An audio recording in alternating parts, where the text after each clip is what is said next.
Hey everybody, happy Friday and welcome to the Fanatic Forum. I am your fanatic and host, George Buehler. Oh man, I hope you guys are having a good one out there. It has been a very good week for me personally, and then also a little bit professionally over at my place of work, Collaborate Comics. We'll get into that a little bit here. But first, we can't do this show without my brother from another mother, the Simon to my Garfunkel. I don't know. I don't really have the Garfunkel voice. Whatever the hell. The Inquisitor ManHammer. Good evening, sir. Good evening, Mr. Buehler. How are you doing, sir? I'm great, man. So I see you're getting full tilt boogie into your Warhammer 40K mythology here. Yeah, I have full on drank the Kool-Aid. I have I'm reading novels. I am looking at computer games. So I have found that I can get that Dawn of War game, which is like it apparently mimics the tabletop kind of vibe with like the real-time strategy deal. Okay. And yeah, so it's like that I'm kind of eyeballing that because it's fairly cheap. Like I can get it for under $10. Oh, And sweet. so it's like I don't know, maybe I'll do that, and because I don't want to start buying miniatures because then that's like I might as well have started smoking crack at that point. Yeah, But I was going to say there's actually a pretty solid Warhammer, following here in E-Town because of our adjacency to Fort Knox, and of course, soldiers, cops yeah, love Warhammer. It's just they kind of go hand in hand. So yeah, it's so there's a couple of the local game shops that pretty regularly do Warhammer games and whatnot. So so if you ever want to play a live one, man, I can show you where they go. I don't know. I've been to the mall and like seen places where they've had like those big elaborate setups that cost like $5,000, on the low end. with, Yeah. with some of these things, and it's like, I mean, more power to you, the dedication and everything too. I don't think I would have the patience to even sit there and just paint all of them meticulously like how some folk do. But Well, yeah, it's definitely kind of like well, I always talk about with comics, like, if you don't love like the bagging and the boarding and the sorting and filing away of your comics, which is a big part of the hobby, it's like you're really missing out. And so for people who collect, miniatures and do, D&D and Warhammer and other things like that, yeah, painting the miniatures is also for them a very zen hobby, sort of thing like that. So I could totally see no. that. You say that, and it's like I'm the bad comic collector that like if the comics I get didn't came from you that weren't like already bagged and boarded, I probably wouldn't do it for a very long time, like myself. I know. Big, yeah, like I get we get folks like that all the time. Like, oh man, I don't even like the bagging boards. Like, dude, I love the bagging and the boarding and the sorting and the filing and shit like that. I was like, oh, I love that stuff. yeah. Uh, No, I don't know. For me, it's like part of the fun is like I don't necessarily collect for the investment value mm-hmm. kind of deal, and it's like I mean I feel like I have valuable comics, don't get me wrong. I've got comics that I've got bagged and boarded, that are, separate from the rest of my collection. I've got like, my Savage Dragons are all in a box bagged and boarded, for example. Uh, Yeah. but yeah, there's some just random stuff that I don't have bagged and boarded, but that's the stuff that it's like, they're beater copies anyway. I'm not sweating like, yeah, okay, a couple of issues of classic X-Men might have some spine roll. Mm-hmm. Oh no, the reprints that nobody cares about that I got out of the quarter bin. Like yeah, I ain't sweating those. Yeah, I dig Yeah. that. Well, on to another topic. We've already got one comment here, and I got to post this one here. My buddy V, who one of my new friends on the other side of the world, and I'm not even being facetious about that. He really wanted to tune in to our episode a couple of weeks ago. We were talking about cinematic injustices, but unfortunately, there's a bit of a time difference, and he felt he didn't wake up in time for the show. Fair. But he is with us very early in the morning for him. We appreciate you, brother. Thank you very much. Yes, He thank was you. saying that Jar Jar Binks is one of the greatest cinematic injustices ever. Says 2 weeks late he knows, but now you feel better. So have a lovely show. Thank you very much, V. We appreciate you, man. Thank you, man. I apologize for you having to sit there and holding on to that for 2 weeks. waiting. He texted me. He's like, he was so disappointed that he missed the show that he really wanted to chime in on that one. So, so we were so glad V got to chime in on that one, even a couple weeks later. Yeah. Oh, yeah. It's Man, speaking of cinematic injustices, I even thought of one in the car. This is going to be the worst story ever because it ends with nothing. But the other day I'm on the way to work and I even think of one. And I'm like, man, I wish I would have thought of that while we were talking about it on the show. And now I can't remember what it is to mention it while we're talking about it again. So, yeah. No, I mean, wait. Yeah. Where you got there? Well, I got a little bit of show and tell here. Ooh. Because this is I got in trouble for playing this game in school. Not that kind of show and tell. But we'd be all right. But anyway, I'll go into solo here to show here. So a big week for Clobbering Comics because the G.I. Joe #1, that our very first exclusive cover, has been released this week here. It's been a really busy week at the shop and online because I've been serving a lot of people and taking care of a lot of orders that include this book, but it's a wraparound cover. There's a chameleon on the back. She's a fairly new operative driving a his tank there. And look, there you go. There's our logo. I like how y'all got the Zartan disguised as the Baroness, as the cover. That is cool. Yeah, see, because you're still convinced this is not really the Baroness. Nope, definitely it's Zartan. It's definitely Zartan. Definitely Zartan. Well, yeah. I mean, Zartan's looking fine here, but not gonna lie.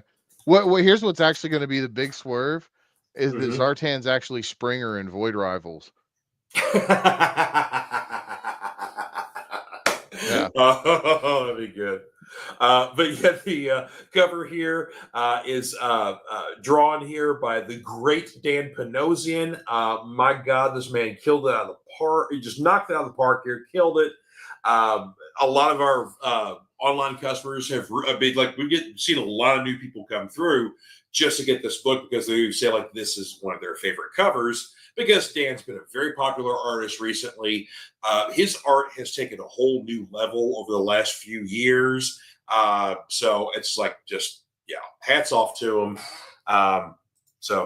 Really, really awesome book here and definitely a fantastic cover. And another thing too, there's a website that we use at the shop called Cover Price that tracks national sales. It's something you have to have a subscription to.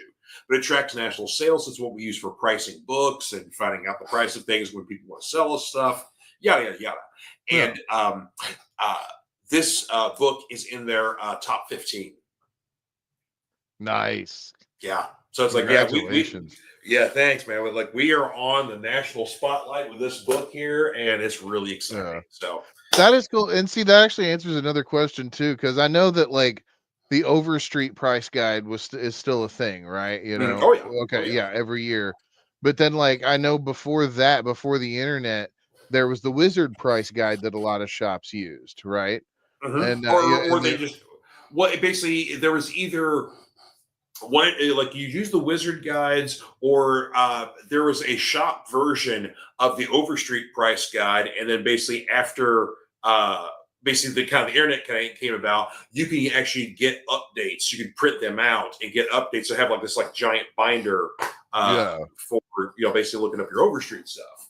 But yeah, I was they still print hardback copies of Overstreet price guides, but a lot of people get them more from nostalgia value because the unfortunate thing about an Overstreet guy is it's great to print those out, but literally that price is probably going to change by the time the book is printed. Yeah.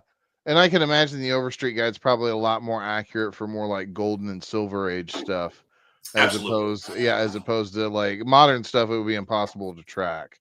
Yeah, or even going into silver, bronze age, 70s era stuff. So, and also V wanted to also let fans know that we also have 12x16 prints of that Dan Panosian cover for sale as well. Nice. So you get the print by itself for $15, the cover by itself for $25, or a combo for $40 of the print and the cover. Okay. So and then Tommy's doing all kinds of different deals on the incentive covers too, because we've got 1 in 10s, 1 in 25s, 1 in 50s, 1 in 100s. So, there are 53 different variant covers for G.I. Joe #1. So this is counting standard variants that are being released by Image Comics that every shop can have access to, store exclusives like ours, and there are many others. Yeah. New York Comic Con exclusives. There's 2 or 3 New York Comic Con exclusives, and then there's 4 specific either Skybound, Hasbro, or Image panel at New York Comic Con that you had to attend to get these covers. Skybound themselves have like a fan club. There's like a gold and a platinum level. So the gold and the platinum level have their own variant covers. That platinum level is apparently hard to get. That's the hardest one to get. So yeah, but there are folks out there literally trying to do a Pokemon on this one and trying to catch them all. Dang. But I mean, hats off to him. We had many. We're down to probably about half of what we initially had the other variants, and then we've sold probably a couple hundred of our cover already. So yeah, and now correct me if I'm wrong with my understanding of this too. It's like, you remember how in like the 90s where we got like pumped out with all kinds of different dumb variants, like the chromium foil deals and all that. Like, this is more like variants where it's like you guys are basically sponsoring the book to get your own variant cover, right? Right. Like, yeah. So it's like, basically you're paying for that, and like, so it's not necessarily a gimmick on the part of Skybound doing it. I mean, obviously it's a gimmick, but there's more than just like there's more of a reciprocal relationship towards it. Yeah, because we have to buy like 1,000 copies of the book to do that. But at the same time, it's got our store logo on there. Right. And then all people got to do is just Google Clockwork Comics, and then bing, bang, boom. They find our E-Town location. It's great advertisement for you. Yeah. And the other thing that Tommy and I are, cognizant of as well is like, even long after Clobbering Comics goes away, that book will always exist. Yeah. Yeah. So, I mean, God forbid the shop ever closes, or at some point, or Tommy retires and packs up and says, we're done, or whatever the case may be. But yeah, it's like, even after, decades after that shop closes, that book will still be out there. Yeah. It's like, in order to get a complete run of G.I. Joe for this Image run, the Skybound run, you'll need the Clobbering Comics variant. Yeah. Sure, yeah. Like I said, if you want to get all those covers, yeah. So, and of course, the book does not disappoint. Actually, this is a great segue to go into our new books to talk about here. Heck yeah. So I got, of course, a couple from last week. We'll talk about those a little bit later. But since we're talking about it here, that's the A cover there for G.I. Joe #1. It is a wraparound cover. The backside has the Cobra operatives there. A new character is introduced here. This gentleman in the suit, his name is Risk. He doesn't officially join the team just yet, but apparently he's like a cage fighter, bare knuckle boxer sort of thing like that. So he has like a bar fight kind of situation that is just a great action scene. Okay. So yeah, he's going to be, I think, a resident badass. There are some surprises.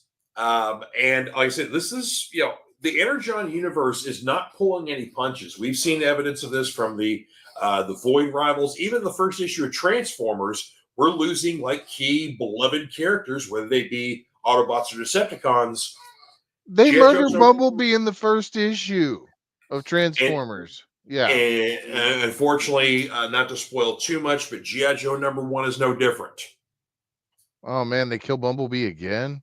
Dang. They don't kill Bumblebee again, but on the front or the back cover, because there's Cobra operatives on the back cover. On the front and the back cover, one of those characters does not make it out of the end of this book. Oh no. Yep. Yeah. Who was the one in the original Joe's, the animated series, the original animated series, that they went into an alternate dimension and one of them stayed there?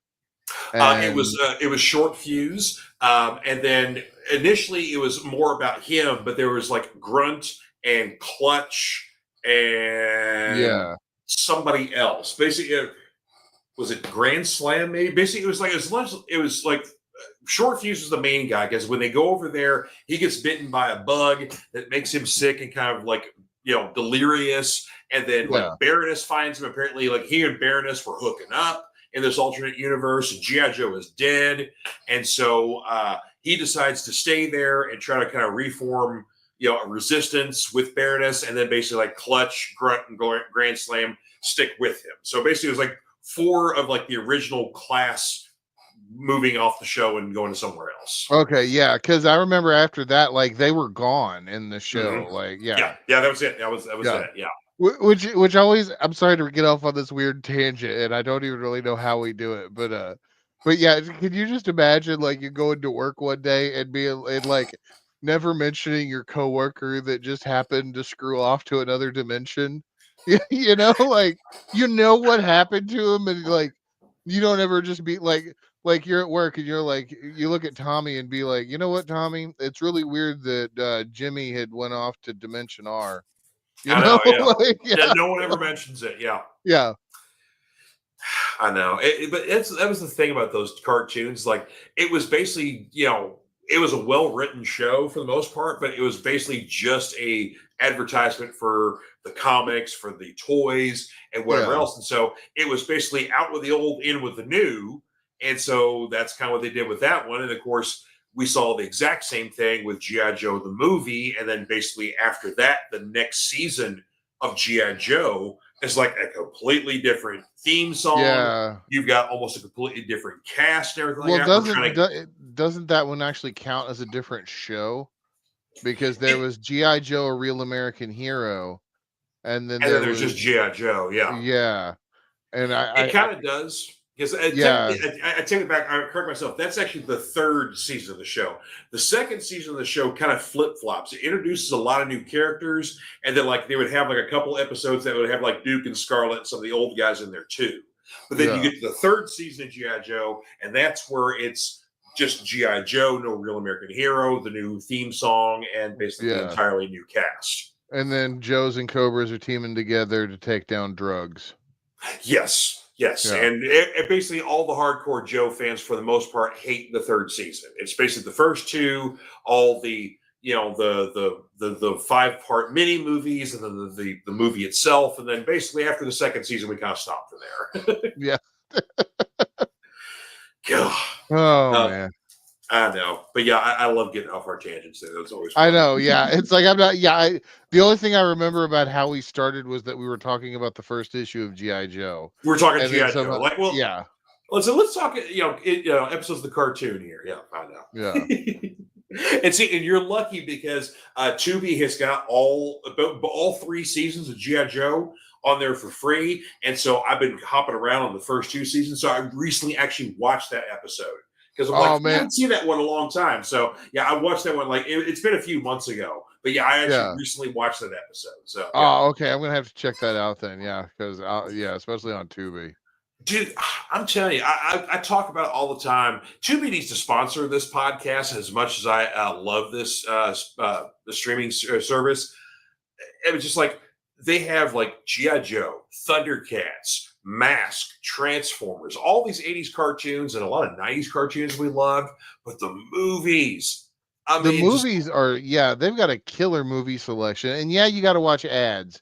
But screw that. You got the uncut version of the movie. Yeah, who cares?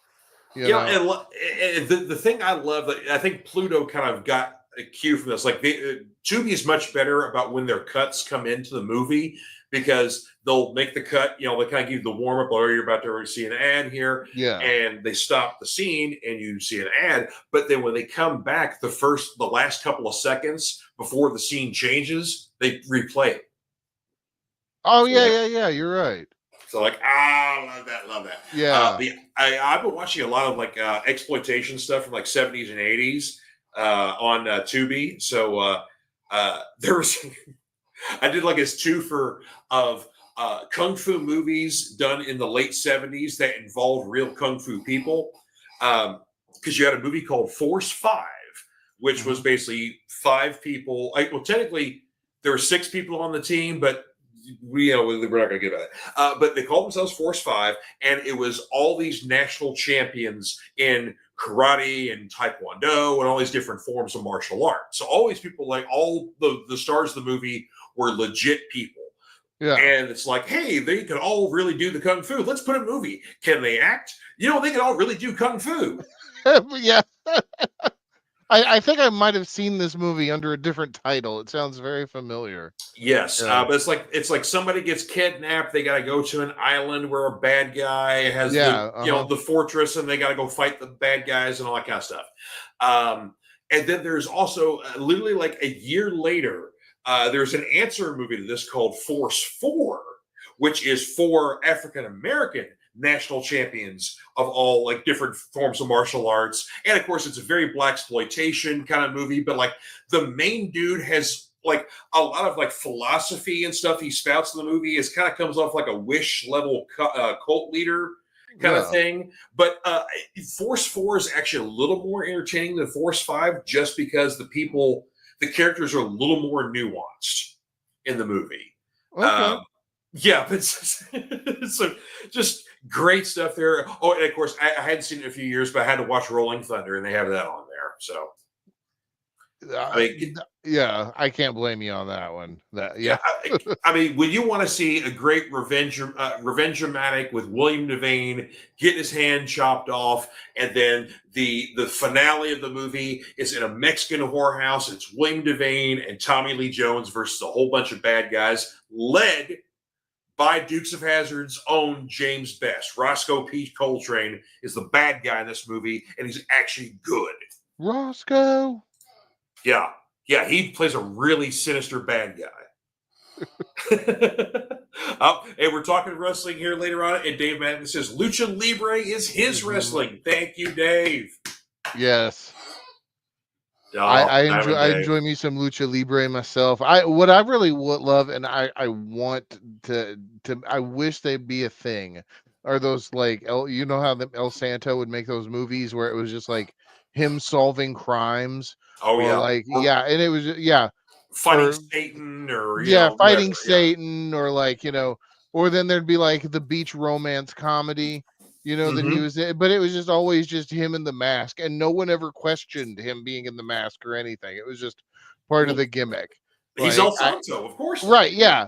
And it's just like I wish that those movies would have caught on, and like that would become a genre in and of itself. It's just these larger than life superhero type characters. I mean, in the 60s and 70s, those were all over Mexico. Unfortunately, a lot of those weren't well preserved. So some have been preserved, and you could find those on DVD, video, streaming, whatever else. But many of them are not. But yeah, most of the El Santo movies were saved, though. But yeah, you're right, man. It's like that's a genre of movie that, like, the last thing we got was like Nacho Libre, that was kind of somewhat close to that, sort of thing like that, right? Yeah. Now, I'm just imagine, like, what I'm thinking of is something more akin to like, imagine Die Hard, except that John McClane is played by El Santo, or something like that. Just so something ridiculous. But the premise if you tell it to somebody, it sounds insane, but they play it totally straight, and the audience is just like, okay, cool, we're going with it. Like that's what I loved about those movies. Those are such a guilty pleasure for me. A low budget Blade Runner remake, but Harrison Ford's role is played by Tiger Mask. Oh God, yes. There you go. Yes. There you go. Thank you, Hollywood. Yes. I will take my check right now. That is so brilliant. That is so brilliant. A couple more new books to talk about from this week, and I got a couple from last week here. New run on Amazing Spider-Man, starting with issue 61. We have got Joe Kelly coming on the writing team here. First issue, Ed McGuinness does the art. And I love when Ed McGuinness draws Spider-Man. That's just a classic looking Spidey there. Just beautiful looking stuff. This particular story is called The 8 Deaths of Spider-Man. Dr. Doom did some kind of, Currently in the Marvel Universe, Doctor Doom is Sorcerer Supreme. He sort of borrowed it from Doctor Strange to stop the whole vampire invasion. And Doctor Strange said, when you're done saving the world, please give it back. And Doom's like, I'm a man of my word. When I'm done saving the world, I will give this back. And so after the vampire invasion's done, Strange is kind of like, all right. And Doom's like, I'm not finished saving the world. So deuces. And off he goes. He's already visited the Avengers and told him his plans for him and what his future vision for them should be. They kind of told him what they had to say, and as you can tell, fisticuffs came to pass. In this particular case, Doom realized there was some sort of deal that Strange made with Chthon, not Chthon, Sidorak. Sidorak, I'm sorry. As you know, like the Crimson Bands of Sidorak, you know, is a frequent spell he uses a lot there. Also, this is linked to Juggernaut and his powers as well. Mm-hmm. So, some deal that Strange made with Sidorak, and a time limit came up on it. And so, basically, a champion from Earth needed to be chosen to therefore fight all these other champions of Sidorak and therefore save the world. So, Doom decides his pick, Spider-Man. It's like, yep, that's my guy. You're going to do this. And I'm going to give you this special suit that is magically enhanced and will help you and do this kind of stuff like that and give you magical abilities that you didn't have before and enhance your strength and keep you protected, yada, yada, yada. But yeah, you're probably going to die every time you do these fights. And there's 7 of them. And yeah, they're probably gonna suck. Have fun. So does he get resurrected every time or after these fights? Oh yeah. He gets resurrected every time, but sometimes the resurrection is as painful or more painful than the death. Because like say if he gets say like deatomized in a death, and then when he gets reatomized, he feels it. So if you could imagine yourself being split apart at the atomic level and then being reformed and feeling it at every the amount of pain you go through, and there's magical enhancements in the suit to keep him from going insane every time he comes back from being resurrected. So yeah, Pete's going through the ringer in this one here. But it's a really good story from the first issue. And seeing as there was a lot of complaints in the previous run that Zeb Wells did, like it was very uneven. Sometimes you get some really good storylines, and sometimes it's like, this is a whole bunch of I don't care.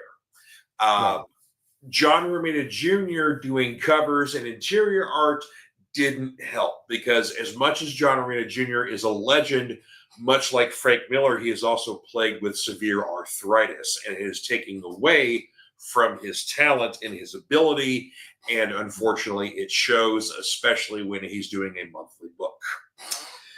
So nonetheless, having a new creative team, having a younger, stronger artist like Ed McGuinness, I'm very happy about this. They did a little teaser in the previous issue, in issue 60, that involved Mark Buckingham, so I kind of hope Mark comes back, because Mark's art is very old school Spidey with a bit of like Alex Ross like painting brushes thrown in. So it's classic, but has a nice classic with a classy look to it. Yeah, we'll say that. So we got a bunch of comments here. Diamond Dave says he likes the new Doom Supreme. He also liked when Loki was Sorcerer Supreme for a year or two. Yeah. There have been some major troublemakers who've been Sorcerer Supreme, but I think Doom's kind of probably the ultimate one. Oh, yeah, I can imagine him probably even being the most dangerous, yeah. Mm-hmm. No, Doom, I've come to bargain. Oh, God, I love that here. V says that, my description is pretty apt. Feels like that every morning when we wake up, minus the rebuild. Okay, hopefully it's not that bad of being torn apart on the atomic level there, V. Good Lord, man.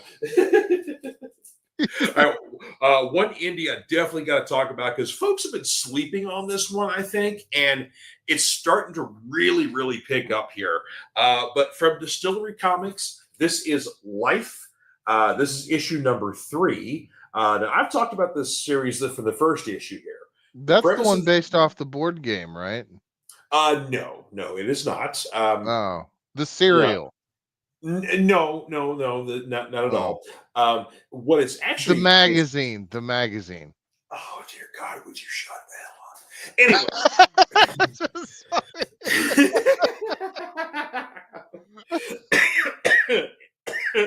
up?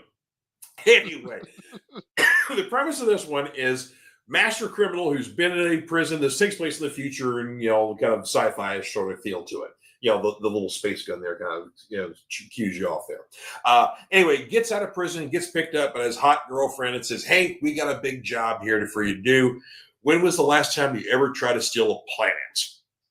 And he's like, "What?" And so, there's this deserted planet that basically Earth had inhabited. We'd colonized, did a bunch of stuff, and for some reason we left it. And there's a bunch of bunkers, and we think there's a whole bunch of treasure, and let's go raid it and steal everything. So we're like, cool, let's go. And so they get a whole bunch of people, and they get them on a spaceship, and they head over there, right?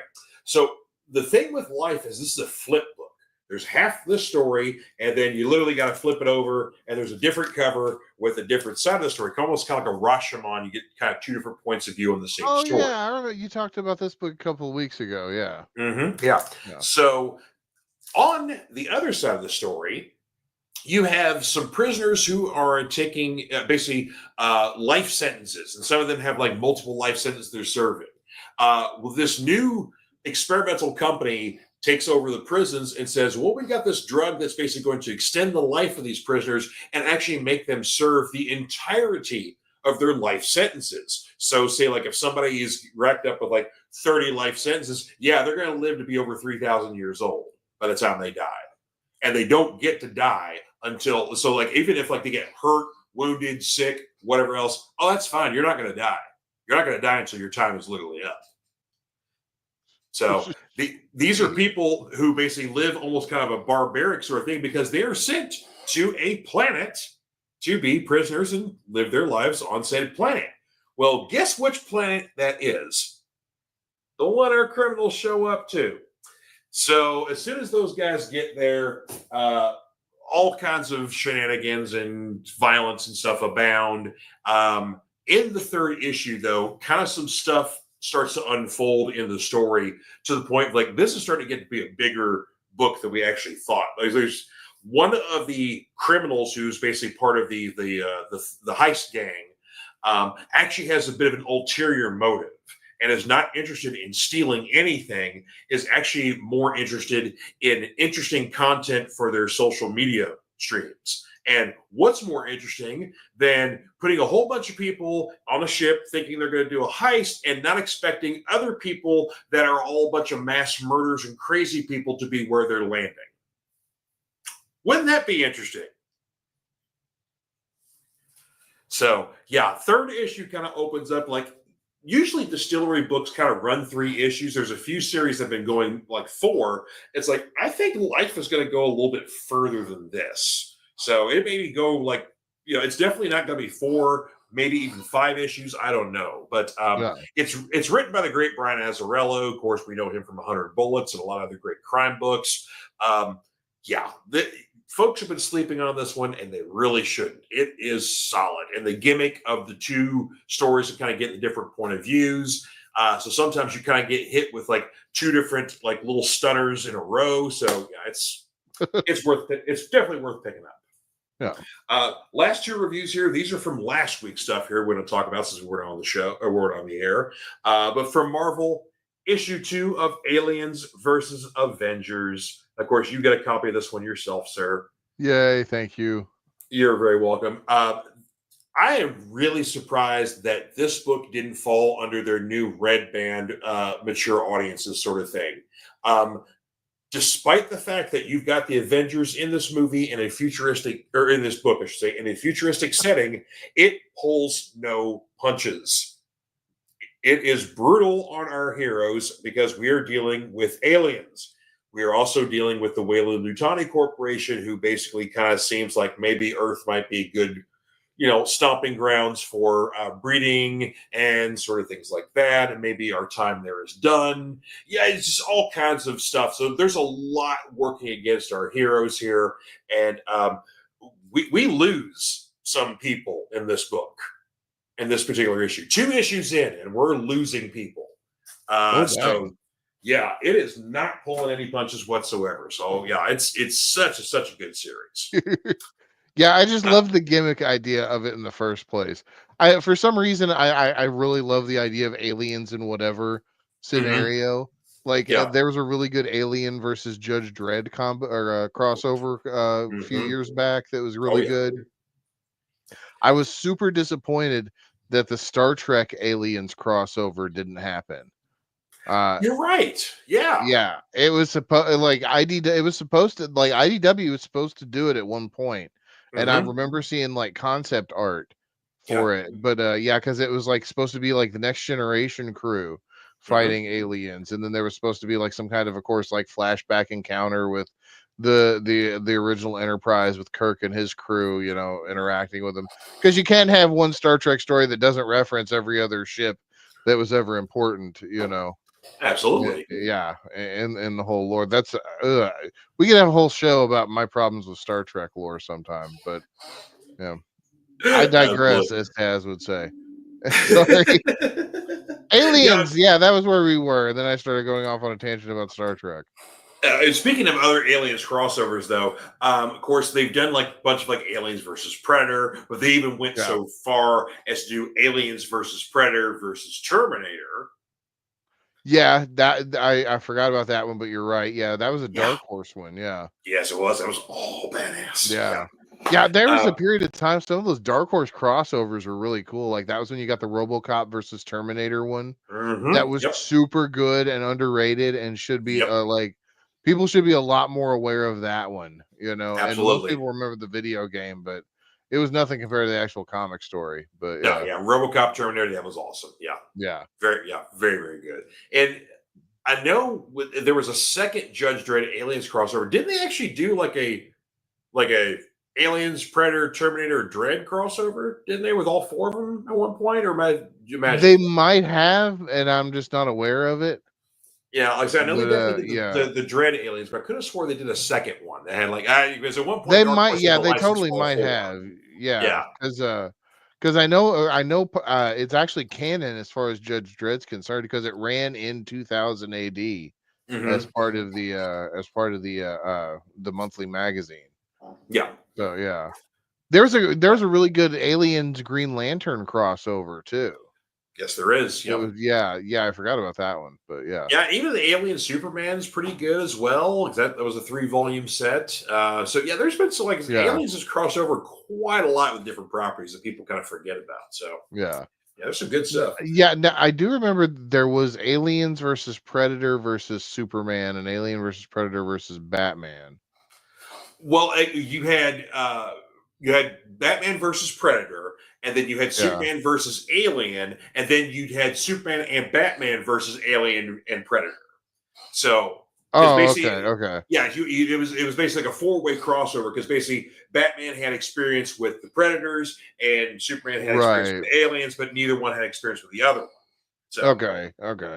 So basically, it was like a world's finest team up versus basically the world's the world's deadliest team up. Yeah.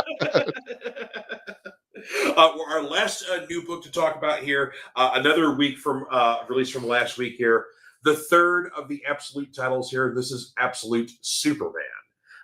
You've got Jason Aaron as the writing here, Rafa Sandoval is the interior art. Also, let's see here, Ulysses Areola. Areola? Okay. I'm probably butchering that name there, but you totally said Areola. I did. Well, it's Areola with 2 R's, so Areola, or I don't know. So, anyway, I'm sorry I butchered your name there, Ulysses. Anyway, this is a really, really cool take on Superman here. Krypton does not explode. There are no Kents. Superman's suit may be like a AI supercomputer that helps him with his powers and gives him guidance and whatever else and talks to him. Jason Aaron did a fantastic job with much more making Superman a true man of the people, kind of a, one of us sort of thing, even though he's not one of us. More so than any other Superman books ever done. That's the one problem I've always had with Superman books is that, he's our hero. It's like, no, he looks perfect. Everything about him is perfect. This guy is like the emo, my planet didn't love me enough kind of thing. Even though he's still a good guy, wants to do good things and be a hero, it's a very different Kal-El. Also, actually, V makes a really good comment here. I'm going to put that up there. The take on the meaning of the S logo has changed in the Absolute Superman title. Because they always so it's not Hope anymore? No, it's not Hope. Basically, I always hated that, by the way. I hated that idea.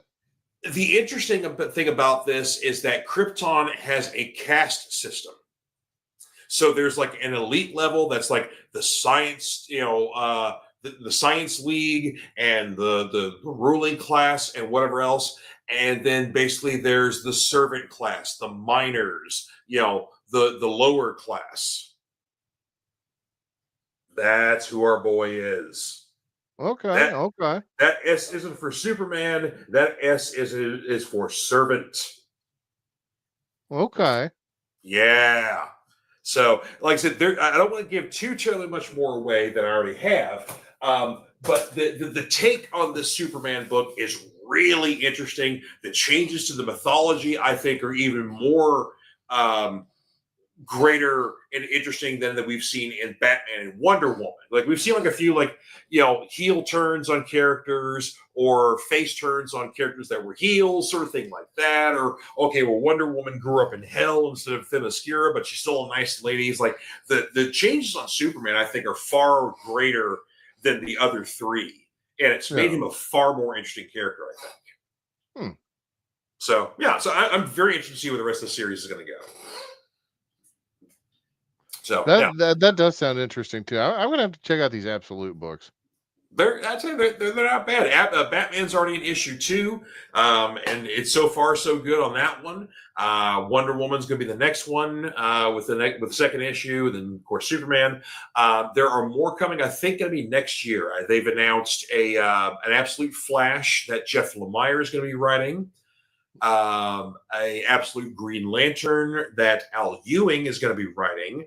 And the Green Lantern story I know is going to involve multiple lanterns. I think it's going to be like I know it's Hal and John, and I think they're going to have Joe Mullen in there, who's one of the newer lanterns from Far Sector, and I can't remember who the fourth lantern is. There's like 4 lanterns involved in the series, and it's going to be kind of like a horror story. But the most interesting one is the Martian Manhunter Absolute series. So basically, John Jones is a police detective, and he has basically being possessed by an alien presence, whatever else, that calls itself a Martian. And in the process of this thing possessing and taking over him, he is slowly going insane. Okay. I'm in for that one. Yeah. Like I don't know what the Flash one's all about. But yes, like I read the premise on the Martian Man. Like I think these are coming next year. It was like the premise of the Martian Man. I was like, I've never picked up a Martian Manhunter book in my life, and I'm getting that one. Yeah, that's going to be the start. Yeah. Oh, and sorry, I put up V's comment here. So the RoboCop versus Terminator video game released in 93, 94 was also insanely awesome. Yeah, that one was super cool. I remember playing the one for Super Nintendo. I never owned it, but I wanted it so bad because it had the awesome box. It was like the plastic embossed thing. I remember that box, I wanted to be RoboCop in that game so bad. Yeah. Oh. Well, our main topic of the evening is, of course, wrestling. We haven't talked wrestling a little bit on the show here, so it's about damn time we do so. We have got 2 pay-per-views coming up here. We've got Full Gear from AEW, and of course, we've got the Survivor Series from WWE. Which one do you want to talk about first? Let's go ahead and do Full Gear since that one's the closer one. That one's next week.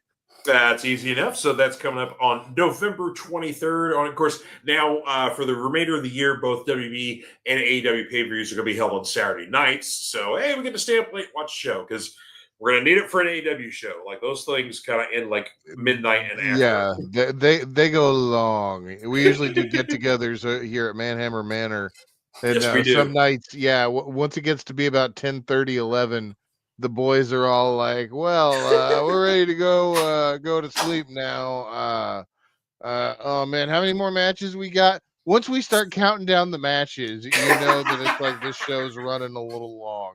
Yeah. Oh no! Well, you got 4 older guys. We're all just like sleeping. It's like we're so spoiled with WWE pay-per-views. Like, they're done in under 3 hours. Lately. But whereas like AEW, man, they want to put. They're going to give us the marathon.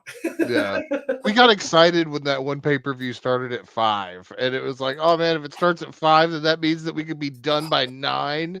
Heck yeah!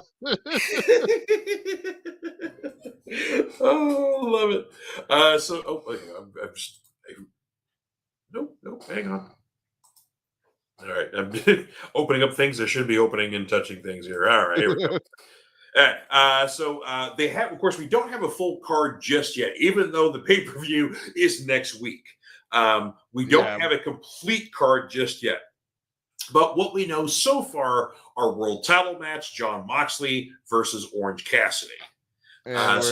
Orange Cassidy's going to die. Yeah. I know Tony Khan has pushed Orange Cassidy over the years, but there is no way in hell do I ever take Orange Cassidy seriously, even when he's trying to be serious. Even like not against Jon Moxley, especially. Well, I mean, against anybody, really. It's like he had a promo this week on Dynamite, where he's like, "I like to wrestle, and I'm going to wrestle you, and I'm better at wrestling, and I beat you one time." I'm like, that's your promo? You sound like a dork. It's like Mox is ripping off whatever indie movies or TV shows he's watched that week in his promos in the past, month or so. But it's like, at least his promo sounded a little bit convincing, and he looks convincing, for God's sake. And with the exception of Wheeler Yuta, the rest of where they're calling themselves now the Death Riders, the Death Riders look like a convincing badass group, except for Yuta, who's like, little nephew or something. Yeah, he's the little twerpy kid that's like, hey, he's the kid from A Christmas Story that's like, guys, wait for me. Yeah. Yeah, and so you didn't get to see this part because you dozed off during Dynamite before you kicked out. But like, they beat up a bunch of dudes, and then they all leave because like Orange and a bunch of the guys confront them, and so they all back off and leave, and then run away in the truck, right? And so they're all ready to leave, and they drive off without Yuta. But then like they stop because Darby Allin like jumps in the back of the truck all of a sudden. So instead of like just keep driving or whatever else, they stop, and Claudio gets out and then basically very similar to Kevin Nash lawn darting Rey Mysterio back in the old NWA days. He kind of lawn darts Darby Allin into like the garage walls a few times, just throwing him, kind of ragdolling him and beat the crap out of him. And then he gets back in the truck, and then that's when Yuta jumps back in, and so then they all take off. But it was like they were literally about to leave without Yuta. Oh, that would have been great. Yeah, if they would have done that. They would have like what the Young Bucks did to Cutler a couple of weeks back. Yeah. Oh. Let's see. Our next definite match here, and of course, again, I think we're both in agreement on this one here. Swerve Strickland versus Bobby Lashley. I mean, yeah. It's I don't know. I do want Swerve to win, but I just don't see it happening right now. Yeah, I don't. I am perfectly. See, that's the thing I love about they're calling themselves now the Hurt Syndicate of Bobby Lashley, MVP, and Shelton Benjamin. Even MVP, like, just looks like a giant next to, I would say, more than half the roster on AEW. They are a very physically intimidating presence. Yeah, I will agree with you there. So it's like Swerve Strickland's taking on Bobby Lashley, the biggest one of them, and like and expects to win. I'm just even if this isn't a shoot, like even like it's come on. It's like no. The thing is, it's like if I could believe though that Swerve would have an offense or a defense like Darby Allin, where his size was used in consideration to his opponent, because Sure. that's a strength that I feel Darby Allin has, is that knowing that he's little, he can do these things and make them look believable. That against a larger opponent, but I don't think that Swerve can do that. Yeah. And that's just me thinking though, and yeah. Yeah, I agree there. So, and we got a couple of comments here. V says, right, if Yuta gets to be on the poster, so can his boy Jay White. Amen. Yep. And of course, Jay is on the poster because he does have a match against Hangman Adam Page as one of the other definite matches we've got for the card on there. Honestly, that one I think could go either way. It depends on who they want to push more. Are we pushing Hangman or are we pushing Jay as more of a singles wrestler? I want him to push Jay a lot more than I want him to push Hangman right now. I feel like Hangman had a shot, and it just kind of it's there, like it's time to push Jay. He needs to be outside of a group setting and in a singles. He's good enough to be a singles champion for sure. Yeah. Yeah, and of course, you made V very happy because he's a very big Jay White fan anyway. So, so there you go. Yeah. So, and Bullet Club for life. Yeah. Yeah, I'm fine either way. I'm down with Jay White, doing it there. I'm much more of a Juice Robinson fan than I am Jay White, but nonetheless, I'm not a big fan of Hangman, so I'm fine with Hangman getting beat. We got a couple other title matches here. Of course, we've got Mercedes Moné versus Chris Statlander for the TBS Championship. I would love to see Statlander win this because I absolutely despise Mercedes Moné. Yeah, Mercedes Moné is about as interesting as dishwater. It's not working. She's not over as a heel. She's not over as a face. The fans don't care.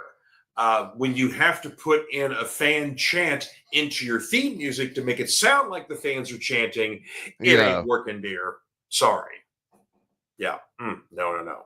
Another of our singles secondary titles here. Jungle Boy, Jack Perry, or your favorite. Jungle Jerk, Mr. Black Short Bus. George loves him some Jack Perry. Loves him some Jack Perry. Can't stand this kid. I swear. It's like, okay, your dad was an actor that was beloved. You think you're a wrestler and you are like 5 foot nothing and 100 nothing pounds, and you try to be like a badass just because you have a beard on. It's like, come on, please. You love him. I am not convinced. I'm no fan of Daniel Garcia either, but they're going at it for the TNT Championship, and frankly, I don't care about either way on this one. But if Jack Perry is going to get beat, that will make me happy because I just don't like Jack Perry.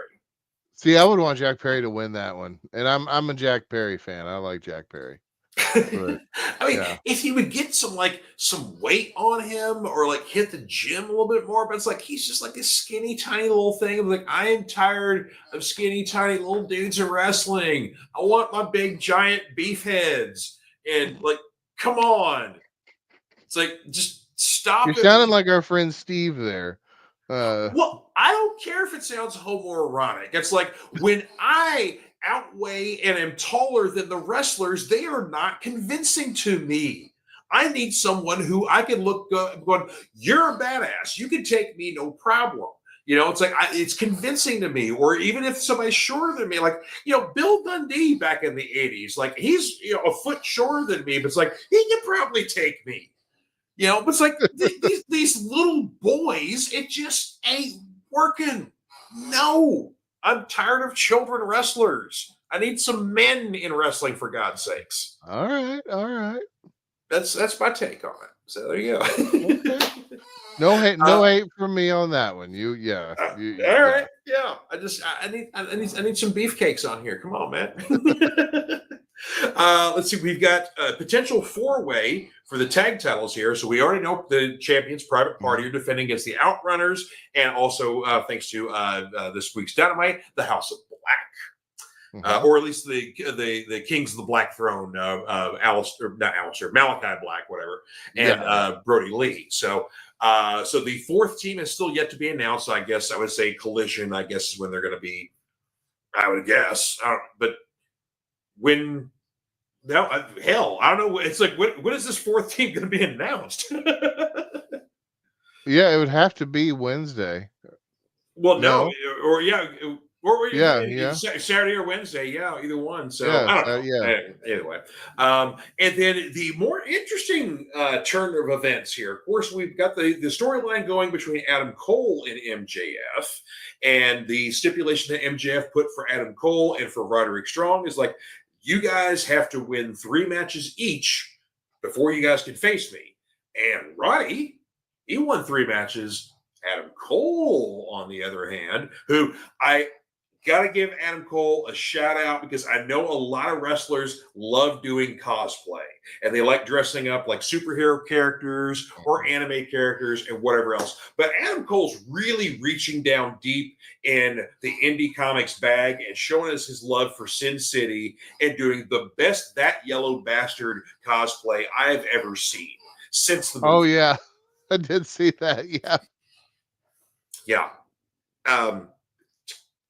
Give you a little perspective there. Adam Cole's had a lot of medical issues recently. His body is not looking like it was when he was in NXT. He's looking very flabby. This is not a good look for him. He's also another small, skinny guy, so that doesn't suit well for him. Right. But recently he got a spray tan that is basically Simpsons yellow.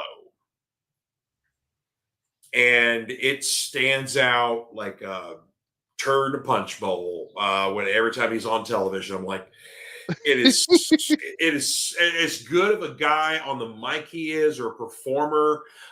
It is so distracting, and his whole run in AEW, I think, has just been utterly disappointing in comparison to his NXT run.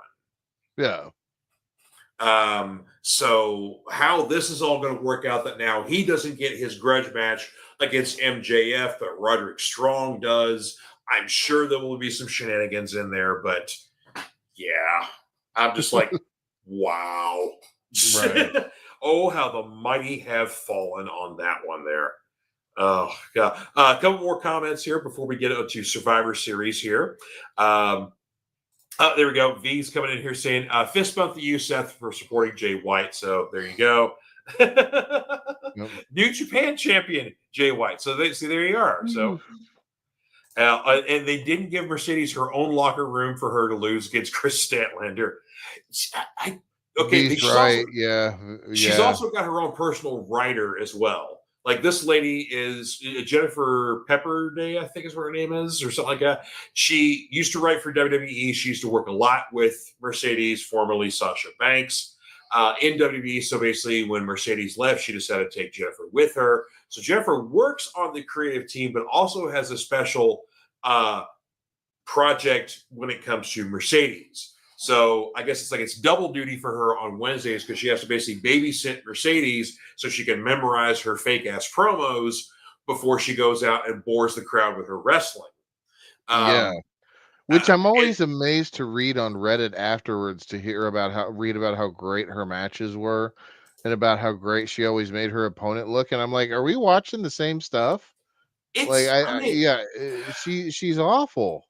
I mean, she's not awful. She's mid. That's the problem, I think. Like mid at best. Mid. Yes. Like Ahmed Johnson or a lot of other guys, she is a legend in her own mind. Mm-hmm.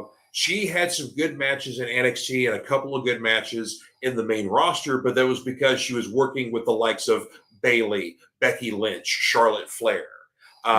So the reason why she was the low totem pole on the 4 horsewomen of NXT is because the other 3 were much better than she is. And now that she has broken away from them and is doing on her own, that is blatantly obvious in my opinion. So there you go. All right. Rant over on that one.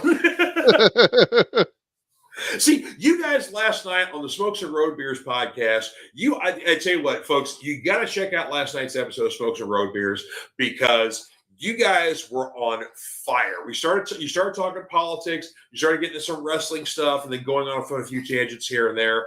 But there was some tea spilled on the show. Y'all were real. I was there for it. It was great. Well, thank you. Yeah, we had a good time doing it. It was like a little therapy session for both of us. But yeah, it kind of was. Yeah, we got to dish some scoops, some never before seen behind the scenes stuff with some interesting people, and I was surprised Bill did not know your story about a certain former podcaster and your history with this person. I'm surprised that he. Yeah, I thought I told him about that, but apparently I didn't. But yeah. Anyway, that's definitely not a topic for this show. But yeah, no, I mean, even with like the little bit of the restraints taken off, we still can't talk about most of that stuff. Right. Yeah. Oh man, sorry, my contacts dried out on me tonight, and so I had to switch to the glasses. Oh, but, you're all right, man. I know, getting old ain't for the weak, man. What the hell? No, it's definitely not. All right, well, let's talk Survivor Series. Of course, we've barely got a card for this one right now. We've basically got 2 definite matches for this thing so far. Now, of course, Survivor Series with WWE, recent pay-per-views, or they want to call them premium live events. I ain't gonna call them that. I'm calling them pay-per-views. Yeah.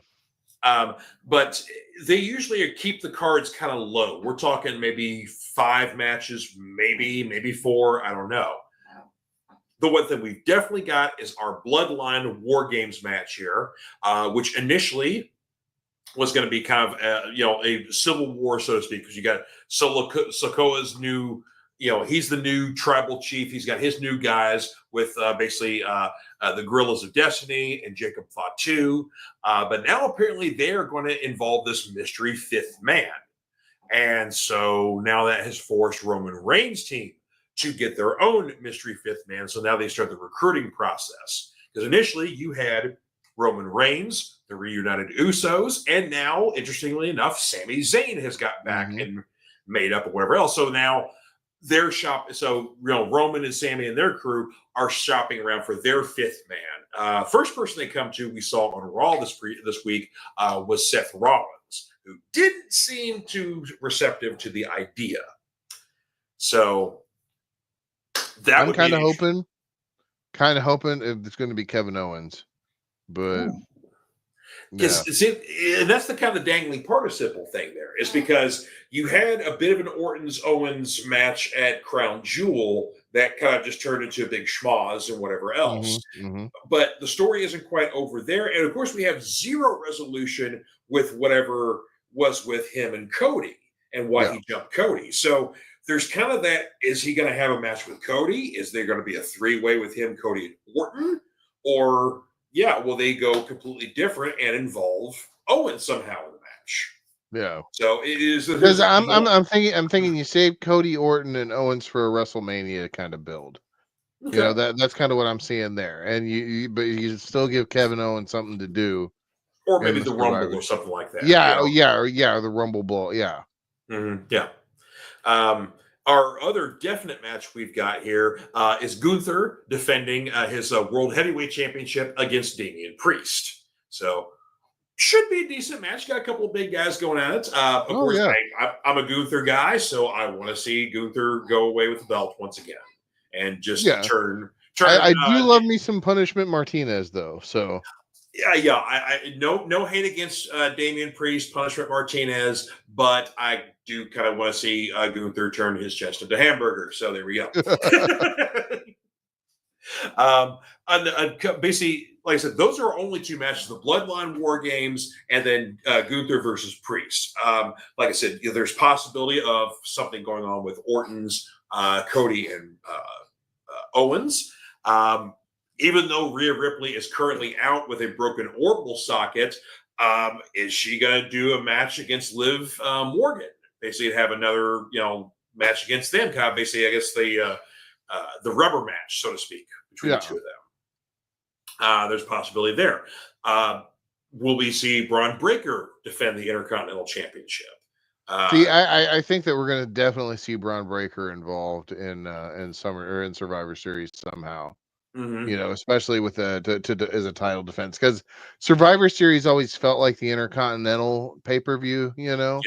Like where those big defenses and those big match builds happened. Mm-hmm. That's just how I felt about it anyway. Yeah.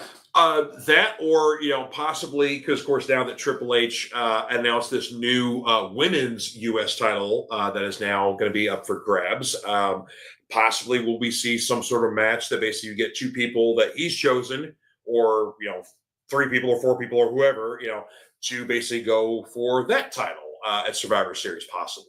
Yeah. So there could be something resolving that. The other thing that I'm surprised at, because we've basically, for the last few years, we've had both a men's and a women's War Games. Right now, we have 0 build for a women's War Games match. So yeah, will we have one for Survivor Series? Yeah, because we don't necessarily have to have the same gimmick for each one.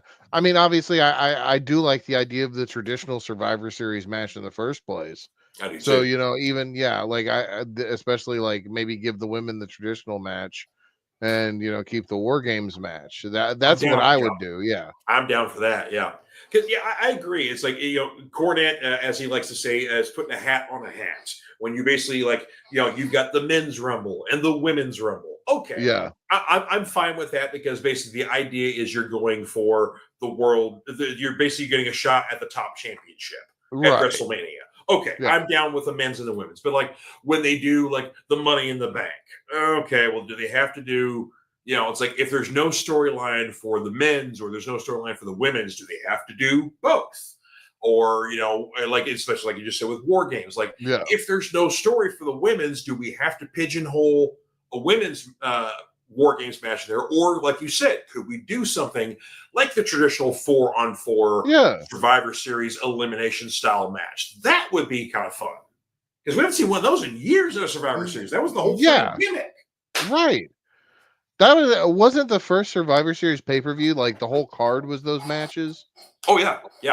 Matter of fact, the first 3 Survivor Series where it really wasn't until we started getting into the 90s when like, okay, let's have like a couple of those Survivor Series matches, and then like the world title gets defended, or or we get like a Stone Cold versus the Undertaker, or Stone Cold versus Bret Hart, or something along those lines. So it really wasn't until like the mid to late 90s that the gimmick changed. But it used to be all at what, like, granted, there would be storylines or rivalries that a certain thing would happen in there to set up for the Rumble. Whatever else. But so there would still be some storyline things going on. Like you would whoever the team captains would be having a feud going on, and then basically maybe the teammates would make sense with the person, or maybe you would get like Dusty Rhodes and Hacksaw Jim Duggan and Mentor, or like Bret Hart when he got his brothers, to be his state. Yeah, that was great. Oh yeah, that was a great year for it.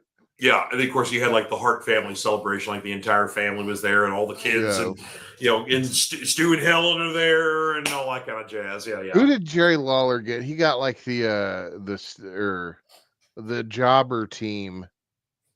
I seem to remember Jerry Lawler also having a midget or dwarf wrestling team too one year. Because I think that might be what I'm thinking of. Yeah, because it was him versus Doink. That's what it was. Because you had Jerry Lawler and you had 3 other dudes that all had like king gimmicks like him, but they were all midget wrestlers. And then you had Doink and then Dink and Donk and Dunk or something. Yeah, the joke Survivor Series match. Yeah. These guys bring it up here: Team Cena versus Team Authority, Survivor Series 2014. As one of his verses in recent memory before the change. Man, which one? Which one was that one? Was that one the one that Ziggler had the was the last man standing, and then Sting came in and helped get the pin over, or was that later on? That Oh, might have been later. Oh. V says that was exactly it. Yes, exactly. Oh yeah, okay, yes. Oh Yep. gosh, yeah, that was one of the best matches. Yeah. Yeah, that was good. Yeah, because that's right. Because the next year, because basically that WrestleMania is when you had like the Sting versus Triple H match, and you had like the it was a decent enough match, but then you had the really weird like, oh, let's bring out the NWO, let's bring out DX, and like a bunch of old dudes start scuffling with each other, and then they all kind of fight off to the back. It's like, yeah. Yeah. But no, that Survivor Series match where Ziggler was the last man standing, I thought he was dead a couple of times. Like that, oh god, he was so good at selling. It was that was such a good match. And speaking of Ziggler, I'm really glad that he has kind of got a second life over in TNA Impact, or just back to TNA Wrestling. Yeah, I'm so glad he's got a second life over there and is their world champion, because this thing is that Dolph, or he's going there by his natural or his real name, Nick Nemeth. Nick Nemeth, yeah, is such a fantastic worker, seller. He can play face, he can play heel. He's a good-looking dude. He's still got it. I mean, it's just like he is a total package. And for WWE to cast him off like they did was just an absolute mistake. Yeah, I don't understand why some of those guys they cut. I do not understand why they cut them, but they do it. And like Damian Sandow was another one I never understood why they got rid of him. He got over just as over as the Miz, and that was the problem that they had with him, so they fired him, I think. But but yeah, I don't understand why they cut dudes like that, because they've got so much potential. Oh, it's kind of the same thing with with WWE cutting like Shelton Benjamin, but then now Shelton's going over to AEW and looks like a friggin' god up against like these small dudes. I mean, like that match he had, like, was it 2 or 3 weeks ago against Leo Rush? That was hilarious to me. Like, he is tossing that kid around like literally a sack of potatoes. Yeah. Because Leo Rush is literally the size of a sack of potatoes. Anyway, God, I love watching Shelton work. And of course, I got, I didn't get to, should say I got to know him backstage in OVW, but I at least had somewhat of a personal enough interaction. I know he's a good dude, and just, I'm very happy for him. So, well, cool. Good. Yeah. And V says that you and he are friends now, since you guys are Jay White fans and agreeing about the match. Yeah, so, there we go. So there you go. Nice. And he's a good friend to have. So there you go. That's a good thing. Well, good deal. Let's see here. Talking more matches here. So I mean, that's really kind of broken down. Like I said, we don't have any complete cards for either show, but that's pretty much what we got for right now for both shows there. So dang, yeah. I know it's like I'm still because we don't have anything definite for Cody. We know Punk and Drew are both out right now and kind of take some time off because come on. All right. Yeah, so there's a few people that are taking some time off. So yeah, this is basically going to be a very bloodline centric Survivor Series, with their match being the obvious main event. Still mystery as to the fifth man. I mean, it would have to be for Solo and his team. The Rock would be their fifth guy, because The Rock made that kind of like that threatening motion like 2 pay-per-views ago when he came out all of a sudden at the end of the show. Right, yeah. And like it seemed like he was threatening Roman and Cody and not Solo, and Solo seemed happy to see The Rock, so one would only assume it's Rock. But I don't know, but we've seen also no build-up for that either. Yeah, and Cody never turned in his tamale that he got. No. Yeah. Yeah, he did not turn. And then, of course, we've got the chili peppers. The chili pepper. The chili peppers. Yeah, the string of chili peppers, or they call it the Ulafala, the symbol of tribal excellence. It's like, why do I have a funny feeling that a real Ulafala looks much nicer than that? I was gonna say, yeah, because I can go down to the grocery store and buy like that exact same thing for like $6. It is, yeah. Yeah, you use those to make salsa later or something like that. Yeah, So. exactly. Yeah. Oh, and V says he's calling it Rock versus Roman for next year's WrestleMania. Yeah, I think that's inevitable. I think it agree. almost it has to happen like that. Yeah, I agree. Yeah. 100%. Because they've been teasing that enough, and Years at this point. we Years. for the Las Vegas WrestleMania, which is going to be next year. Yeah, you need a giant marquee match like that, and even though, as far as I'm concerned, the rock star doesn't shine near as much as it used to, for some people, it still will. Oh So, yeah. yeah, I think for this match it definitely will. yeah, Yeah. absolutely. So, well, there you go, folks. That's your rundown we've got so far there for Survivor Series in full gear. Survivor Series is 2 weeks away on, was it the 30th? Let me get the graphic up here. Yes, November 30th in British Columbia, Vancouver. Vancouver. Yeah, so once again, a non-U.S. pay-per-view there. So we were over in Saudi Arabia last month, and now we're in Vancouver, British Columbia for this month here. So very interesting. We'll see what kind of crowd we've got from British Columbia. And Full Gear is broadcasting somewhere in the greater United States. I'm not entirely sure where. I'm not sure either, to be honest.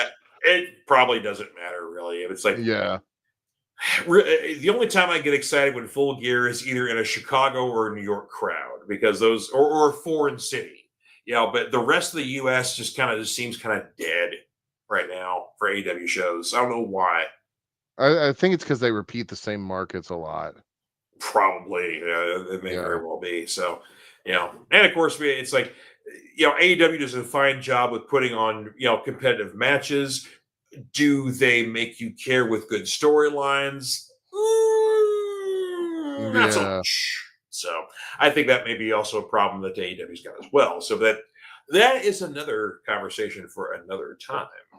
Yeah. So anyway, we've taken up your all's time once again, far enough here, folks. Here, but anyway, here. So and see, we're coming in earlier than usual here. We're under an hour and a half here, sir. Oh wow, yeah, we're doing pretty good. We're working on not wasting all of your evening. Yeah, I mean, it's like okay, yeah, we've done some hour and a half, an hour and 45-minute episodes here, but you know what? We know you guys got lives and have better things to do than hear us yak about stuff there. Oh, one thing we had to talk about that we haven't talked about yet. We got to talk about Mr. McMahon's new production company that is not a wrestling company, except for the fact that he's hired a whole bunch of former WWE people. Yeah, and I think that this is never going to get off the ground. Well, actually, I take that back. It very may possibly, given the current or the upcoming state of the country. And I'm very curious that once Trump is in office, what's going to happen to McMahon's legal issues and the Janelle Grant case and all that kind of jazz. So. Right? Yeah, I'm going to be very curious about that. Yeah. And not to mention the tax breaks and whatnot that he would most assuredly be getting from his buddy Donald being in the White House. Mm-hmm. The other thing to remember, though, Vince has gone on many occasions outside of the wrestling industry to try to be successful, and what's happened every single time that he does something that's not wrestling? He's failed. Yeah, his name is too attached to wrestling. In a bad way, and his name is not in a good light right now. So if this ever even does come to anything at all, and then very briefly, the former Jack Swagger, Jake Hager, whatever you want to call him, this guy has lost his ever-loving mind on the Twitter machine. Oh he had a little too much to drink on election night, and decided to start tweeting some things and leveling some accusations against people that were nonsensical.